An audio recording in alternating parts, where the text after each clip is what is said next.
नमस्कार, वंदे मातरम। मैं सिद्धार्थ लाटा आपकी अपनी इस ऑनलाइन क्लास में एक बार फिर से स्वागत करता हूं। हम पढ़ रहे थे आत्मपरिचय कविता, जिसके कवि हैं हरिवंश राय बच्चन। हरिवंश राय बच्चन के बारे में हमने पढ़ा कि हरिवंश राय बच्चन ने छायावाद के समय में एक नई लहर चलाई, जिसे हमने ध्यान से देखा तो उसे नाम दिया गया हालावाद। तो हरिवंश राय बच्चन हालावादी कवि माने गए हैं।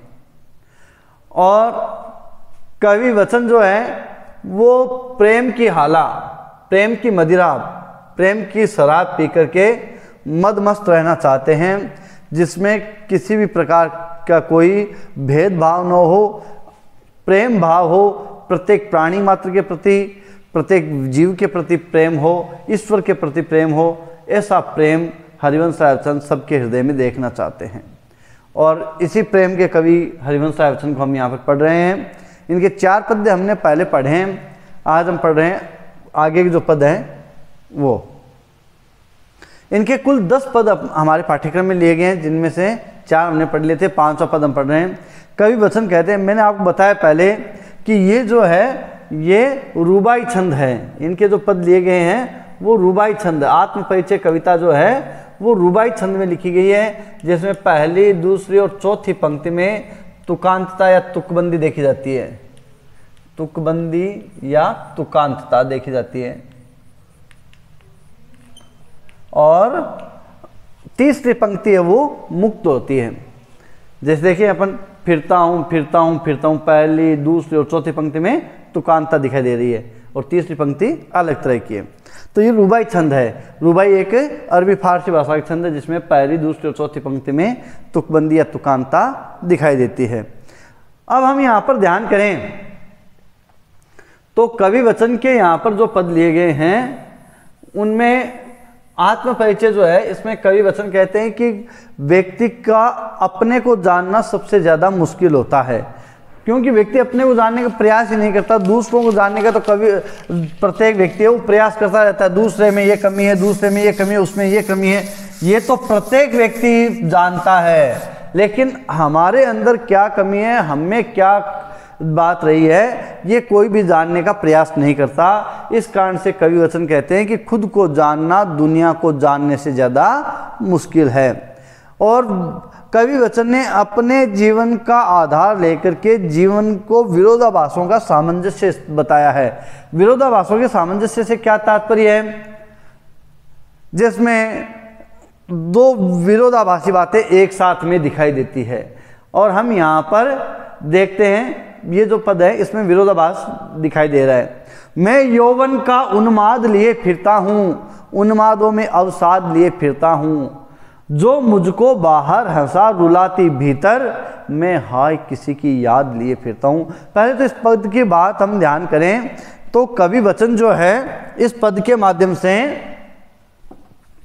जो बात करते हैं वो विरोधाभास हमें दिखाई दे रहा है। तो पहली बात तो इसमें कौन सा अलंकार हो गया? विरोधाभास अलंकार है। विरोधाभास अलंकार, विरोधों का आभास हो रहा है। और जो यहां पर हम बात ध्यान करें, अपने निजी प्रेम को, स्वयं के प्रेम को भी स्वीकार करते हैं। स्वयं के निजी प्रेम को, खुद के प्रेम को भी स्वीकार करते हैं कवि। देखिए, मैं यौवन का उन्माद लिए फिरता हूं। कवि वचन कहते हैं कि मेरे जीवन में एक यौवन की मस्ती सी छाई हुई है। उन्माद, मस्ती, आनंद। उन्मादों में अवसाद लिए फिरता हूं, लेकिन इसके साथ साथ में एक व्यथा, पीड़ा भी मेरे मन में है। व्यथा, पीड़ा।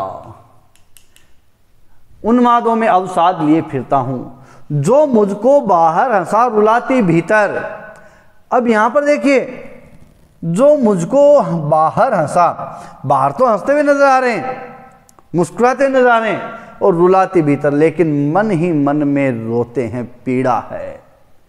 अब यहां पर इसका कारण ये पूछा गया है, एक सामान्य एक क्वेश्चन बन जाता है कि कवि ने ऐसा क्यों कहा है कि बाहर हंसा और रुलाती भीतर, ऐसा क्यों कहा है? तो इसका कारण हम ध्यान करें, क्योंकि जैसे कि हमारे जो संत कवि हैं उन्होंने कहा है कि रही मन निज मन की व्यथा मन ही राखो गोई, सुने अठ लें सभी बांट न ले ही कोई। तो हमारी पीड़ा को लोग सुनकर के हंसी का जो मजाक का विषय बना लेते हैं, लेकिन उस पीड़ा को कम नहीं करते हैं। इसलिए कवि ने यहाँ पर बात कही है कि वो दूसरों के सामने हंसते हुए मुस्कुराते हुए नजर आते, लेकिन अंदर ही अंदर वास्तव में वो क्या है, उस प्रेम के लिए, उस विरह के कारण रोते हुए नजर आते हैं, रुलाते भीतर। मैं हाय किसी की याद लिए फिरता हूं। अब यहाँ पर किसी की याद, यहां पर भी एक प्रश्न बन जाता है, कवि किसकी याद की बात कर रहे हैं? अब किसी की याद के माध्यम से यहां पर स्पष्ट नहीं किया कवि ने, लेकिन किसी की याद कह दिया। अब किसी की याद से तात्पर्य वो उनकी पत्नी हो सकती है, उनकी प्रेमिका हो सकती है, जिससे कि वो अलग हो सकता है। कवि यहाँ पर व्यक्तिक प्रेम को स्वीकार न करके ईश्वरीय प्रेम को भी स्वीकार करें, तो परमात्मा, आत्मा परमात्मा के आध्यात्मिक चिंतन भी यहाँ पर उभर करके आता है। आध्यात्मिक चिंतन जिसमें आत्मा है वो परमात्मा के प्रेम के लिए व्याकुल दिखाई देती है। तो ऐसा ही प्रेम यहाँ पर सूफियाना प्रेम जो है, पहले भी अपन ने चर्चा की है, कवि हरिवंश राय बच्चन की कविताओं में सूफी कवि जो हैं उमर खयाम का मस्तानापन दिखाई देता है। तो यहाँ पर ये बात भी हम कह सकते हैं कि जिस प्रकार से आत्मा और परमात्मा के प्रेम की बात भी यहाँ पर दिखाई देती है। तो हाय किसी की याद लिए फिरता हूँ, किसी की याद में अपने निजी प्रेम को स्वीकार किया है कवि ने कि वो किसी की याद में व्याकुल रहते हैं। लेकिन व्याकुलता का कारण क्या है? अंदर ही अंदर मन में पीड़ा लिए वे रोते रहते हैं और दूसरों के सामने मुस्कुराते हुए नजर आते हैं। तो उन्मादों में अवसाद, ये जो है ये विरोधाभास, यहां पर विरोधाभास प्रकट हो रहा है। तो विरोधाभास अलंकार और निजी प्रेम को स्वीकारना, ठीक है। अगला पद हम देखते हैं। ये पहले बात आई कवि के जो ये प्रश्न बनता है महत्वपूर्ण कि कवि हरिवंश राय बच्चन की कविता जो है आत्मपरिचय, इसमें विरोधाभासों का सामंजस्य दिखाई देता है या उनके जीवन में विरोधाभास दिखाई देते हैं। तो ये इस प्रकार की जो पंक्तियां हैं, शीतल वाणी में आग, उन्मादों में अवसाद, ये जो है ये विरोधाभास है। इधर हम देखें, मैं रोया तुम कहते हो गाना, मैं फूट पड़ा तुम कहते हो छंद बनाना, ये भी विरोधाभास दिखाई देता है, ठीक है। रोदन में राग, ये भी विरोधाभास है। शीतलवाणी में आग, ये विरोधाभास अलंकार है। तो ये जीवन की विरोधाभासों को प्रकट करते हैं। दूसरा पद हम देखते हैं कि कर यत्न मिटे सब सत्य किसने जाना, और नादान वही है जहां है दाना। कर यत्न सब मिटे सत्य किसने जाना, और नादान वही है हाय जहां है दाना। फिर मूड ने क्या जग, फिर मूड ने क्या जग, जो इस पर भी सीखे। मैं सीख रहा हूं सीखा ज्ञान भुलाना, मैं सीख रहा हूं सीखा ज्ञान भुलाना। कवि वचन ने यहाँ पे सांसारिक जो ज्ञान है उसकी यहाँ पर जो वास्तविकता है, सत्यता है, उसको स्पष्ट करने का प्रयास किया है कि कर यत्न मिटे सब सत्य किसने जाना। कि यहाँ इस संसार में आकर के, पृथ्वी पर आकर के या भौतिक जगत में आकर के लोग सत्य को जानने का प्रयास करते हैं, लेकिन यत्न कर मिटे। यत्न का मतलब प्रयत्न, प्रयत्न, प्रयास, प्रयत्न या प्रयास। यहां पर आकर के, संसार में आकर के लोगों ने यत्न किए, प्रयत्न किए, किसके लिए? सत्य को जानने के लिए। इस संसार का वास्तविक सत्य क्या है, इस सत्य को जानने के लिए प्रयत्न करते हैं। कर यत्न मिटे सब, लेकिन सब के सब मिट गए, आए थे चले गए। ये ब्रह्म सत्य जगन मिथ्या, ये सत्यता है, वास्तविकता है। कि जो इस संसार में आया है वो जाएगा, आया है सो जाएगा, राजा रंक फकीर सब चले जाते हैं और वो सब कुछ न कुछ जानने का प्रयास करते हैं, यत्न करते हैं। तो कर यत्न मिटे सब, सत्य किसने जाना, सत्य किसने जाना, किसी ने या किसने, तो यहां पर हम ध्यान करें किसने जाना। लेकिन वास्तव में सही सत्य को कोई नहीं जान सका। क्या सत्य है, क्या कोई जान सका, अर्थात नहीं जान सका। यहां पर आकर के बहुत प्रयत्न किए, बहुत प्रयास किए, लेकिन वह सत्य को नहीं जान सके। नादान वही है हाय जहां पर है दाना। यहां पर दाना शब्द है, न कि जाना। नादान वही है जहां पर है दाना। लेकिन इस संसार के लोगों को क्या बताया, नादान, मूर्ख। अब यहां पे मूर्ख बताने का कारण क्या है, ये नहीं कि संसार के सारे लोगों को मूर्ख कह सकते हैं हम, सब मूर्ख नहीं है, लेकिन मूर्ख किनको बताया, नादान वही है हाय जहां है दाना। जहां पर व्यक्ति की भौतिक आवश्यकताएं पूर्ति होती है, व्यक्ति वहीं पर रह जाता है, वहीं उसको सत्य में उसी के घेरे में गिर करके रह जाता है। अपनी यहाँ के संसार में, भौतिक संसार में आकर के भौतिक आवश्यकताओं की पूर्ति में लगे रहते हैं। जब व्यक्ति के पास में साइकिल, पैदल होता है, तब उसके मन में आता है चलो साइकिल ही हो जाए, और साइकिल आ जाती है तो मोटरसाइकिल, मोटरसाइकिल आ जाए तो फिर फोर व्हीलर। ये कहीं ना कहीं व्यक्ति के मन में, तो व्यक्ति क्या करता है, इन्हीं अपनी इच्छाओं में दब करके रह जाता है। ठीक है ना, एक के बाद में एक इच्छा जागृत होती रहती है, और मूर्ख व्यक्ति लोग हैं वो उन्हीं में अपने आप को पूर्ण समझने लगते हैं, और ये समझने लगते हैं कि हमारे तो दैनिक आवश्यकताएं सब पूर्ण हो रही हैं, हमारे तो हम जो चाहते हैं वो सब कुछ हमें प्राप्त हो रहा है, और वास्तविक सत्य को जानने का प्रयास भी नहीं कर। नादान वही है हाय, वहीं के वहीं रह गए, जहां जैसे आए थे वैसे ही रह गए। कबीरदास जी ने कहा ना कि सत्य को जानने का प्रयास करें। कबीरा जब हम पैदा हुए जग हंसे हम रोए, ऐसी करनी कर चलो हम हंसे जग रोए। तो हम क्या, ये संसार का नियम बना हुआ आया है चला जाएगा, लेकिन नादान वहीं के वहीं हैं, इन्हीं भौतिक संसाधनों में, सुख सुविधाओं में अपने सत्य को तलाश करने का प्रयास करते हैं, और ये वास्तव में जो है ये सही नहीं है। फिर मूड ने क्या जग जो इस पर भी सीखे। फिर यहां पे मूड शब्द आया है, मूर्ख।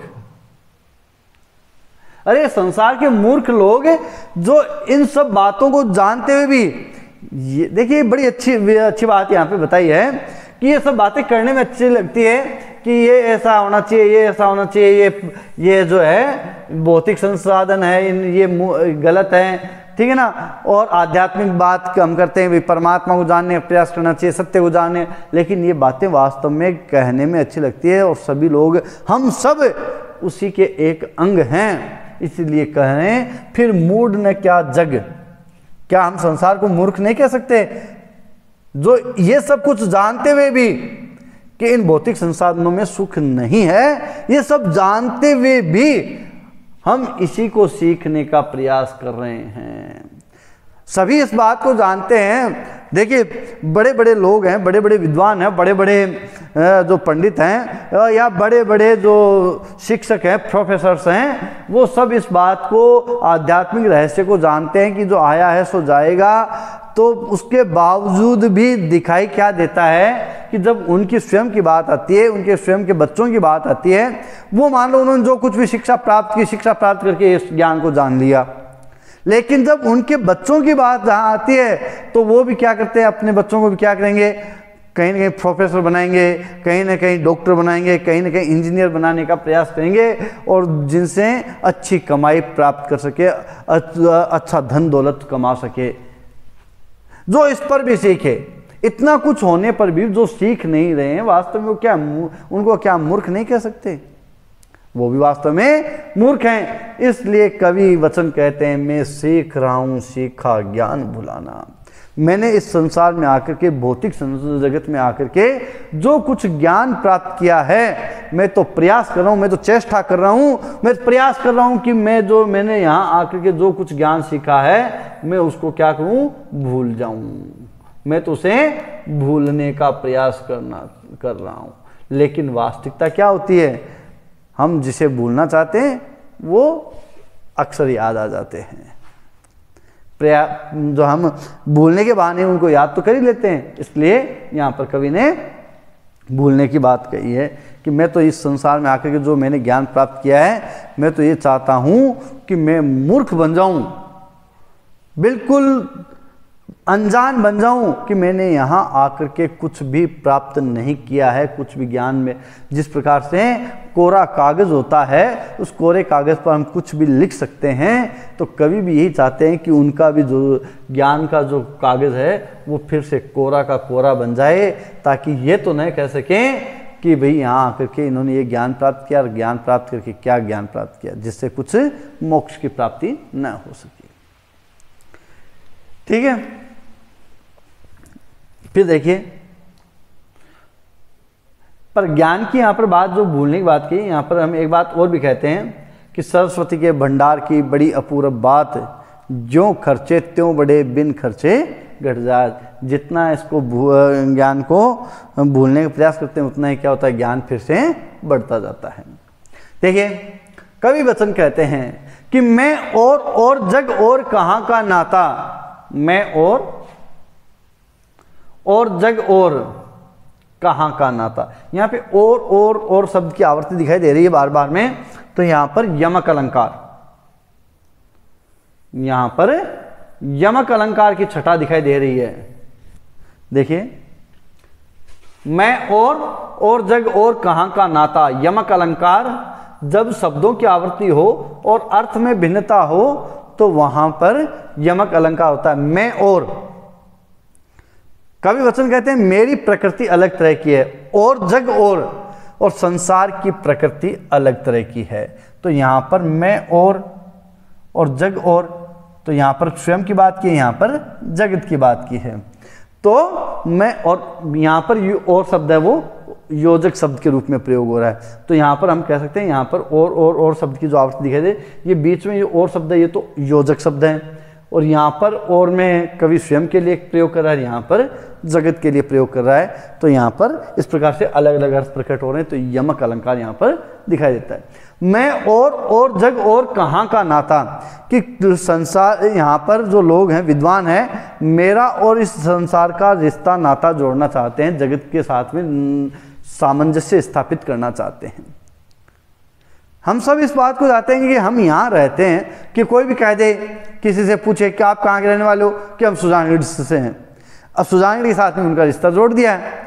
तो वैसे ही कवि कह रहा है कि मैं इस संसार में रह रहा हूँ, इस जगत में का प्राणी हूँ, तो जगत के प्राणियों के साथ में मेरा रिश्ता जोड़ने का प्रयास किया जा रहा है। लेकिन वास्तविकता क्या है कि मैं और जग और, मेरी और संसार की प्रकृति है वो बिल्कुल भिन्न है, दोनों की प्रकृति भिन्न भिन्न है। कवि प्रेम को स्वीकार करते हैं, प्रेम भाव को स्वीकार करते हैं।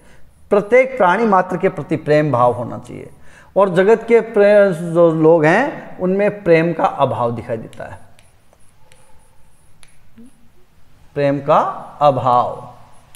तो कवि में तो क्या है, प्रेम का भाव है, और जगत में क्या है, प्रेम का अभाव है। इस कारण से कवि कह रहा है कि मैं और जग और कहाँ का नाता, भाई मेरा और संसार का कोई रिश्ता नाता नहीं है, क्योंकि इसकी प्रकृति अलग तरह की है, मेरी प्रकृति अलग, तो कहाँ का रिश्ता नाता है। ठीक है ना। मैं बना कितने जग रोज मिटाता, यहां बना शब्द में पुनरुक्ति प्रकाश अलंकार, पुनरुक्ति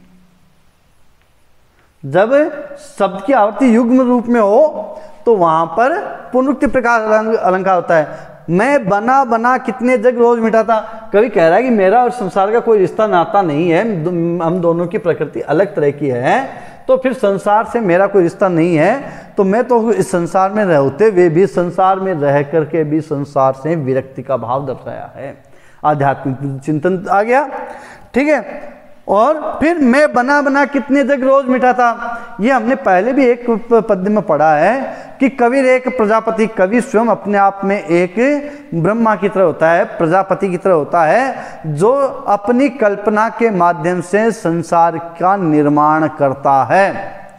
इसलिए कवि को भी निर्माणकर्ता की संज्ञा दी गई है, प्रजापति की संज्ञा दी गई है, ब्रह्मा की संज्ञा दी गई है। अंतर क्या है? संसार की प्रकृति, जो संसार का जो निर्माण ब्रह्मा ने किया है वो ब्रह्मा के निर्देशों के अनुसार चलता है, जबकि कवि जो अपनी कल्पना के माध्यम से संसार का निर्माण करता है वो कवि की कल्पना के अनुसार चलता है। यथास्मे रोचते विश्वम तथैव परिवर्तते, कवि अपनी इच्छा से उस संसार को परिवर्तित कर सकता है। तो कवि यहाँ पर कहता है कि मैं बना बना कितने जग रोज मिटाता, मैं इस प्रकार के संसार की रोजाना कल्पना करता हूँ, बनाता हूँ और फिर उसको मिटा देता हूँ, रोज मिटाता। यहाँ पर अब फिर यहाँ पर एक क्वेश्चन बन जाता है, महत्वपूर्ण प्रश्न बनता है कि कवि रोजाना संसार का निर्माण करके फिर उसे मिटा क्यों देता है। बहुत इंपॉर्टेंट क्वेश्चन बनता है, मोस्ट इंपॉर्टेंट क्वेश्चन बनता है कि कवि संसार का निर्माण करके उसे बना करके फिर क्यों मिटा देता है। तो हमारे ध्यान में आना चाहिए कि कवि संसार को इसलिए मिटा देता है क्योंकि उस संसार में प्रेम का फिर अभाव दे। कवि संसार का निर्माण करता है, निर्माण करने के बाद में उसमें जीव मनुष्य का निर्माण करता है। तो मनुष्य की प्रकृति किस प्रकार की है? स्वार्थी, प्रेम से अभावपूर्ण। ये इस प्रकार की प्रकृति के मनुष्य की कल्पना करते ही फिर उसे ये दिखाई देने लगता है, उसमें कोई मनुष्य किसी प्रकार प्रकृति का हो जाता है, कोई मनुष्य किसी प्रकृति का हो जाता है। तो कवि क्या करता है? फिर उसे मिटा देता है, फिर नई कल्पना करता है, फिर नया संसार बसाता है, फिर उसमें मनुष्य की कल्पना करता है और मनुष्य के आते ही फिर मनुष्य का वही स्वभाव दिखाई देता है, तो फिर उसे वापस मिटा देता है। इसलिए कवि कहता है कि मैं बना बना कितने जग रोज मिटाता, जग जिस पृथ्वी पर जोड़ा करता वैभव। अरे संसार के लोग, जग से मतलब क्या है? संसार के लोगों से, मनुष्यों से है। यहां पर जग शब्द है उसका भाव मनुष्यों से है। संसार के लोग इस पृथ्वी पर आकर के क्या करते हैं? धन वैभव संपदा जोड़ने में लगे रहते हैं। गाड़ी, बंगला, मोटर, ये सब कुछ इनको अपना स्टेटस बना लेते हैं, सिंबल बना लेते हैं, ठीक है ना। तो यहां पर जग जिस पृथ्वी पर जोड़ा करता वैभव, मैं प्रतिपग उस पृथ्वी को ठुकराता। कवि कहता है मुझे तो ये पृथ्वी ही इस तरह की लगती है, इसे ही मैं तो ठुकराता हूं। इस पृथ्वी पर संसार में लोग आकर के क्या करते हैं? धन वैभव संपदा, महल, गाड़ी घोड़े, इनमें इन सब में जुटा रहता है। इनको जोड़ने में अपना समय, अपना जीवन व्यर्थ गंवा देता है। इसलिए मैं प्रतिपग इस पृथ्वी को ठुकराता, मुझे तो ये पृथ्वी ही अच्छी नहीं लगती। तो यहाँ पर यमक अलंकार, बना बना में पुनरुक्ति प्रकाश अलंकार, और कवि यहाँ पर अपना और संसार का जो रिश्ता नाता है उसको बिल्कुल विपरीत बताता है। इसलिए संसार में रहते हुए भी कवि कह रहा है कि संसार से मेरा कोई रिश्ता नाता। कई बार क्या होता है कि जब घर परिवार में विरोधाभास दिखाई देती हैं बातें, तो एक दूसरे से पूछते थे कि नहीं उससे मेरा क्या रिश्ता, वो तो मेरा कुछ भी नहीं लगता। वैसे कवि भी यहाँ पर वही बात कर रहे हैं कि वो संसार में रह तो रहे हैं लेकिन संसार के लोगों से उनका कोई रिश्ता नाता संबंध नहीं है। फिर देखिए आगे अगला पद, मैं निज रोदन में राग लिए फिरता हूं। सॉरी, यहां पर निज है।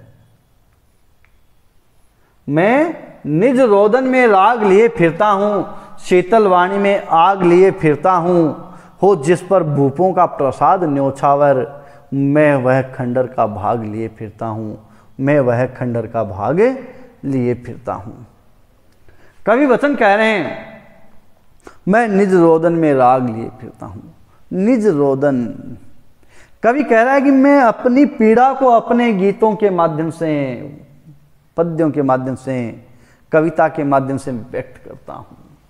ये जो मेरे काव्य जो हैं इनमें मेरी स्वयं की पीड़ा है। लोग कहते हैं कि कवि वचन जो है उन्होंने दुख भरे गीत लिखे, दुख भरी कविताएं लिखी, दुख भरे छंद लिखे, पर वो वास्तव में मेरे खुद की पीड़ा है, मेरा खुद का रोदन है जो मैं यहाँ पे महसूस करता हूँ। शीतल वाणी में आग लिए फिरता हूँ। कवि की जो कविताएं हैं यहाँ पर वो सुनने में बड़ी मधुर लगती है, शीतल लगती है, मधुरता का भाव है। लेकिन शीतल वाणी में आग, विरोधाभास। क्योंकि शीतलता और आग दोनों साथ में नहीं हो सकती। लेकिन यहां पर कवि कह रहा है शीतल वाणी में मैं जो धीरे से प्रेम पूर्वक मधुरता से जो बात कहता हूं, वास्तव में उसमें विरह की आग छिपी हुई है, मेरी पीड़ा छिपी हुई है, दुख छिपा हुआ है। हो जिस पर भूपों का प्रसाद न्योछावर, मैं वह खंडर का भाग लिए फिरता हूं। खंडर का भाग टूटा फूटा सा जीवन है जिसमें दुख पीड़ाएं छिपी हुई है। और वह खंडर जो है वो प्रेम, यहां पर प्रेम की बात भी हम करेंगे। कवि ने प्रेम भाव भी दर्शाया है। कवि कह रहा है कि जिस प्रेम के लिए राजा महाराजाओं ने अपने महलों तक को न्योछावर किया है।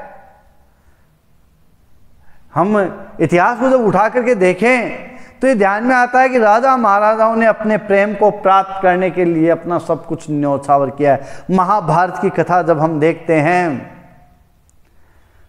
तो शांतनु ने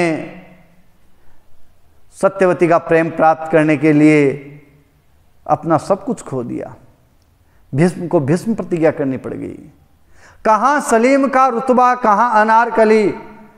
तो ये इतिहास गवाह है इस बात के कि हो जिस पर भूपों का प्रसाद न्योछावर, जिस प्रेम के लिए राजा महाराजाओं ने अपने प्रेम तक को न्योछावर किया, अपने राजमहलों तक को न्योछावर किया है, ऐसा ही प्रेम खंडहर, टूटा फूटा प्रेम मेरे हृदय में विद्यमान है, मेरे हृदय में भी छिपा हुआ है। मैं जिसको लिए फिर रहा हूं, मैं निज रोदन में राग लिए फिरता हूं, मैं वही प्रेम का, वो उसी विरह की बात को अपने गीतों के माध्यम से व्यक्त करता हूं। शीतल वाणी में मेरी जो ये मधुर गीत जो आपको दिखाई देते हैं, वास्तव में इनमें मेरी व्यथा, मेरी पीड़ा छिपी हुई है। विरोधाभास और निज प्रेम को स्वीकारना, ये इस पद की विशेषता हमें दिखाई दी। आगे देखिए 2 पद, बड़े सुंदर पद यहां पर। मैं रोया इसको तुम कहते हो गाना, मैं फूट पड़ा तुम कहते हो छंद बनाना। क्यों कवि कहकर संसार मुझे अपनाए, मैं दुनिया का हूं एक दीवाना। कवि ने यहां पर अपने प्रेम को संसार के प्रति स्वीकार किया है, सांसारिक प्रेम को स्वीकार किया है। कवि कहता है कि मैं रोया तुम कहते हो गाना। जब मैं दुख में कोई बात कह देता हूं, और कवि का क्या होता है, कवि की जो दुख है वो कविता के माध्यम से, छंद के माध्यम से, पद के माध्यम से भी निकलता है। कहते हैं ना, वाल्मीकि जो है जब उन्होंने पक्षी का जो रुदन विलाप जब देखा तो उनका दुख है वो एक पद के रूप में निकला और वाल्मीकि कवि बन गए, आदि कवि वाल्मीकि। वैसे कवि हरिवंश राय बच्चन भी यहाँ पर वही बात स्वीकार करते हैं कि मैं रोया, मैं तो वास्तव में अपनी पीड़ा को व्यक्त करता हूँ। इसको तुम कहते हो गाना, तुम कहते हो बहुत अच्छा पद बनाया। मैं फूट पड़ा तुम कहते हो छंद बनाना, और मैं फूट पड़ा, मैं अपनी पीड़ा व्यथा को इन पदों के माध्यम से जब व्यक्त करता हूं तो तुम इसे कहते हो छंद बनाना, कविता कह देते हो, काव्य कह देते हो। अरे वास्तव में कविता काव्य नहीं है, ये मेरी पीड़ा है, मेरा रुदन है, जिसको मैं आपके सामने व्यक्त कर रहा हूं। और लोग इन्हीं पदों के कारण, इन्हीं कविताओं के कारण मुझे कवि के रूप में पहचान रहे हैं कि आप तो कवि हैं। लेकिन कवि कह रहे हैं कि क्यों कवि कहकर संसार मुझे अपनाए। अरे मैं कहता हूं कि संसार के लोग मुझे कवि कहकर के क्यों अपना रहे हैं। मैं अपनी पहचान कवि के रूप में नहीं बनाना चाहता, बल्कि क्या, मैं दुनिया का हूं एक नया, मैं तो दीवाने के रूप में अपनी पहचान, किसका, इस संसार का दीवाना, जगत का दीवाना, जो संसार में प्रेम, संसार से भी प्रेम चाहता है। कवि के हृदय में प्रेम भाव है और संसार के लोगों से भी प्रेम भाव ही चाहते हैं, मनुष्य का मनुष्य के प्रति प्रेम भाव चाहते हैं। इसलिए कवि कहते हैं कि मैं कवि के रूप में अपनी पहचान नहीं बनाना चाहता, मैं तो आप सबके बीच में एक दीवाने के रूप में अपनी पहचान बनाना चाहता हूँ। इसलिए लोग मुझे दीवाना कह करके अपनाए, कवि के रूप में मुझे पहचान न बनाए। ये छंद बनाना, कविता लेखन करना, ये तो स्वतः ही हो जाते हैं। इनसे मुझे कवि के रूप में पहचान न मिले, मुझे तो दीवाने के रूप में पहचान मिले। फिर कवि कहता है, वचन कहते हैं, मैं दीवानों का वेश लिए फिरता हूँ, मादकता निशेष लिए फिरता हूँ, जिसको सुनकर जग झूमे झुके लहराए, मैं मस्ती का संदेश लिए फिरता हूँ, मैं मस्ती का संदेश लिए फिरता हूँ, मैं दीवानों का वेश लिए फिरता हूँ। कवि ने यहाँ पर ये दोनों पद एक साथ में हम इनको जोड़ करके देख सकते हैं। कवि ने यहाँ अपने आप को दीवाने के रूप में पहचान दिलाने की बात कही है कि मुझे दीवाने के रूप में पहचान मिले, और इसीलिए वो कहते हैं कि मैं दीवानों का वेश लिए फिरता हूँ। केवल वाणी से ही नहीं, वेशभूषा से भी कवि अपने आप को दीवाना बताना चाहते हैं, इसलिए दीवानों का वेश लिए फिरता हूँ। और मादकता निशेष लिए फिरता हूँ, मादकता नशा, और कैसा नशा? प्रेम का नशा, मादकता निशेष। कवि कह रहा है मेरे पदों में, मेरे गीतों में, मेरे छंदों में, मेरे काव्य में, मेरे कविता में वह नशा सा है जो सबको मादक कर देता है, सबको नशीला बना देता है, सबको नाचने गाने पर मजबूर कर देता है। मैं मादकता निशेष लिए फिरता हूँ, मेरे काव्य में मादकता है, नशा है जो मैं सबके लिए फिर रहा हूँ, और सबको वो नशा कराना चाहते हैं। कैसा नशा? प्रेम का नशा सबको दिल। जिसको सुनकर जग झूमे झुके लहराए, जिसको सुनकर के लोग क्या करें? नाचने लग जाए, लहराने लग जाए, झुकने लग जाए, ऐसा प्रेम का संदेश वो सबको सुनाना चाहते हैं। मैं मस्ती का संदेश लिए फिरता हूँ, मैं तो वही प्रेम की मस्ती का संदेश आप सबके लिए लेकर के आया हूँ, और मुझे दीवानों के रूप में लोग पहचान बनाए, लोग पहचाने, यही मैं चाहता हूँ। मुझे कवि के रूप में पहचान नहीं चाहिए, मुझे तो संसार के दीवाने के रूप में मुझे पहचान चाहिए, ताकि लोग ये कह सकें कि देखो ये कवि हैं जो सबको प्रेम की मस्ती का संदेश सबको देना चाहते हैं, सबके मन में प्रेम भाव चाहते हैं। बड़े सुंदर पद हमने यहाँ पर हरिवंश राय बच्चन के पढ़े हैं। 6 पद हमने आज पढ़े, 4 पद हमने पहले पढ़ लिए। पहले पद में विरोधाभास हमने देखा, यौवन का उन्माद, उन्मादों में अवसाद, ठीक है ना। मस्ती, जीवन में मस्ती के गीत तो हैं, लेकिन एक पीड़ा भी है, जिसके कारण कवि क्या करते हैं? दूसरों के सामने तो हंसते हुए रहते हैं, लेकिन मन ही मन दुखी भी रहते हैं। और अगला पद हमने देखा जिसमें कवि कह रहे हैं कि यहाँ आकर के सबने प्रयास किया सत्य को जानने का, लेकिन सत्य को नहीं जान पाए। यहीं आकर के भौतिक संसाधनों में सुख को खोजने लग गए, लेकिन वास्तव में भौतिक संसाधनों में सुख नहीं है। फिर कवि अपने और संसार के रिश्ते नाते को नकारते हुए कहते हैं कि मैं और जग और कहाँ का नाता। लोग कहते हैं कि आप संसार के हो, दुनिया के हो, लेकिन वो कह रहे हैं कि संसार में रहते हुए भी, होते हुए भी संसार से अलग हूँ, क्योंकि संसार की प्रकृति अलग तरह की है, मेरी प्रकृति अलग तरह की है। फिर कवि ने निजरोदन में राग को स्वीकार किया है कि मैं अपने गीतों के माध्यम से पीड़ा को व्यक्त करता हूँ, और ये जो मधुरता, प्यार के जो गीत जो मैं लिख रहा हूँ, उनमें वास्तव में एक पीड़ा है, दुख है, जिनको मैं प्रकट कर रहा हूँ। और मेरे मन में, हृदय में भी एक प्रेम का भाव है, हो भले ही वो यहाँ पर खंडर के रूप में क्यों बताया उस प्रेम को? क्योंकि कवि इस संसार को देख करके उनका प्रेम है वो टूट चुका है, इस कारण से उसको खंडर के रूप में बताया है। ये भी एक महत्वपूर्ण प्रश्न बनता है कि कवि ने अपने प्रेम को खंडर के रूप में क्यों बताया? क्योंकि कवि इस संसार को देख करके टूट चुके हैं, इस कारण से वो खंडर के रूप में प्रेम है। फिर यहाँ पर मैं रोया तुम कहते हो गाना, कवि कह रहे हैं कि मेरे जो गीत हैं, गाने हैं, छंद हैं, कविता है, काव्य है, ये सब वास्तव में मेरी पीड़ा है, दुख है, जिनको मैं व्यक्त कर रहा हूँ। और इसलिए लोग, और इन गीतों के कारण, इन पदों के कारण, इन काव्यों के कारण, कविताओं के कारण लोग मुझे कवि के रूप में पहचान दे रहे हैं, जबकि मैं कवि के रूप में अपनी पहचान नहीं बनाना चाहता। कवि तो यहाँ संसार में बहुत से हैं, मैं तो दुनिया के दीवाने के रूप में अपनी पहचान बनाना चाहता हूँ। मेरी कविता के माध्यम से, वेशभूषा के माध्यम से मैं तो अपने आप को दीवाना ही व्यक्त कर रहा हूँ, और मैं तो आप सबके सामने वही गीत, वही पंक्तियाँ व्यक्त कर रहा हूँ जिनको सुनकर के लोग झूमने लग जाए, नाचने लग जाए, लहराने लग जाएं, और प्रेम के मस्ती में खो जाए। ऐसा ही संदेश सबको देना चाहता हूँ। ये हमने हरिवंश राय बच्चन की कविता पढ़ी आत्मपरिचय, जिसमें कहा था कि दुनिया को जानना अपने को जानना दुनिया को जानने से ज़्यादा मुश्किल है, और जबकि दुनिया को जानना बड़ा ही आसान है। कवि वचन की ये कविता हमने पढ़ी आत्मपरिचय। ठीक है, आगे की जो क्लास है उसमें हम अगला जो पाठ है वो पढ़ेंगे। तब तक के लिए धन्यवाद। वंदे मातरम।